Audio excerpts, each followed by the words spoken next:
वेगळा विचार करतच नाही. सुखासाठी चालू मग का मिळत नाही?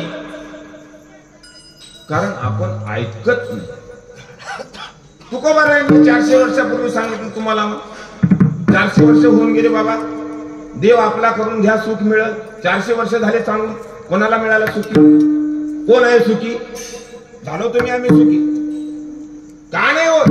ऐकत नाही का आपण? मग मला आपण असं म्हणायचं का की आम्हाला तुकाराम महाराजांचं काहीच मान्य नाही, आम्ही त्याला मानत नाही, असं काही आहे का? ज्ञानोबारायांचं आम्हाला काहीच मान्य नाही, असं काही आहे का? मग त्यांचं मान्य तर आहे.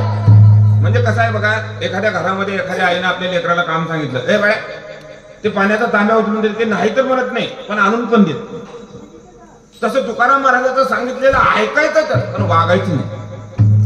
आणि जर आपण नुसतं ऐकतच गेलो तर मग वागणार कधी?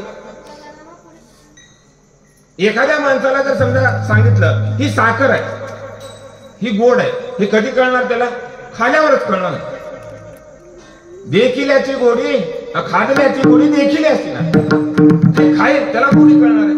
तसं सुख कोणाला मिळालं? सुख एक हिची ठाई बहुपाई संतांच्या. संतांना सुख मिळालं. संतांजवळ सुख आहे. का आहे? कारण सर्व सुखाचे आगर जो बाप रखुमा देवीवर असणारा पांडुरंग परमात्मा, तो त्यांनी आपला असा करून घेतला, म्हणून ते सुखरूप झाले. सुखरूप ऐसा तुझा कोणी सांगा, माझ्या पांडुरंगा सारिखा. आपल्याला एवढं सगळं पाठ आहे, एवढं सगळं मान्य आहे महाराज. तुमचं आमचं अख्खं आयुष्य आलो पण आणि आपण असं जातोय पण तुम्हाला आम्हाला अजून देव मिळाला नाही किंवा सुख मिळालं नाही, त्याच्याबद्दल आपण विचार करत नाही. का करत नाही? कारण तुम्ही आम्ही फक्त संतांचं ऐकण्यावर जोर दिलाय, वागण्यावर बिलकुलच नाही महाराज. असे बोटावर मोजण्यासारखे महात्मे आहेत की जे साधू संतांनी सांगितलेलं तंतोतंत वागतात. काडीचा सुद्धा फरक पडू देत नाहीत महाराज. पण तुम्ही आम्ही फक्त ऐकायचं काम करतोय आणि म्हणून तुम्हाला आम्हाला एवढं कष्ट करून सुद्धा, एवढं रात्रंदिवस भजन करून सुद्धा स्वप्नात सुख येत नाही. म्हणून बाबांनो, एकच विनंती आहे, जगद्गुरु तुकोबारायांचं ऐकावं लागणार आहे तुम्हाला. का ऐकावं लागणार आहे?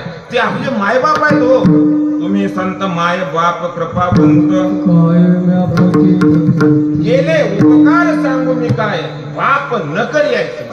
आई वडील तरी एखाद्या वेळेस आले, एखादी गोष्ट लेकरापासून लपवून ठेवत असतील महाराज, पण साधू संतांनी घातला दुकान देती आणि असे दान संत उदार उदार सगळं मोकळं करून दिलं. हातच्या सुद्धा ठेवून घेतला नाही महाराज. एवढं सर्वस्व तुम्हाला समर्पित करून सुद्धा तुम्ही आम्ही अजिबात मार्गाने जात नाही आणि म्हणून तुम्हाला मला वारंवार दुःख होतं. म्हणून बाबांनो, आता दादाराव मात्र गेले. आज आपण त्यांच्या कार्यक्रमानिमित्त जमलो, आपण पण जाणार आहे. आता लगेच जाऊ, अजून घंट्याला जाऊ, उद्या जाऊ, परवा जाऊ, आपला जायचं निश्चितच आहे. ऐकलं का? असं कोणी आहे की बाबा मी जाणारच नाही? इथं काही चालत नाही महाराज. इथं कोणाची जबरदस्ती, इथं कोणाला नग होय म्हणायचं काही इलाज नाही महाराज. जावं लागणार म्हणजे जावंच लागणार आहे. मग जाण्याच्या आधी काहीतरी चांगलं करून गेलेलं बरं आहे. मग चांगलं करायचं काय? तर साधू संतांचं वचन आपण मान्य करायचं आणि त्या पद्धतीने चालायचं महाराज. जीवनात काहीच कमी पडत नाही, कशाचीच कमतरता नाही. या माणसाकडे काहीच नव्हतं महाराज, मिस्त्री काम करायचं, पण कधीच काही कमी पडलं नाही यांच्याकडे.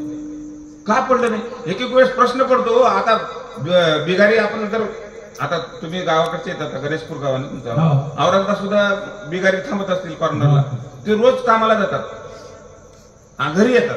त्याला राहायला घर नाही, त्यांच्या बायका लेकराला नाही, व्यवस्थित खायला प्यायला नाही, त्यांच्या अंगावर नेवायला चांगला कपडा नाही, आणि हे माणूस बी मिस्त्री काम करणारा. त्याच्या घरामध्ये सगळं समाधान महाराज. आणि एवढं मोठं एक मंदिर इथं वैभव उभा केलं संतोषी मातेचं, त्याची दिवस रात्र पूजा आहे महाराज, नियमानं पूजा आहे.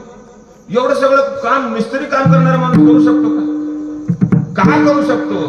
कारण त्यांनी कुठंतरी साधू संतांचं वचन ऐकलं आणि ते जगण्याचा प्रयत्न केला, आणि म्हणून हे सगळं काही शक्य झालं.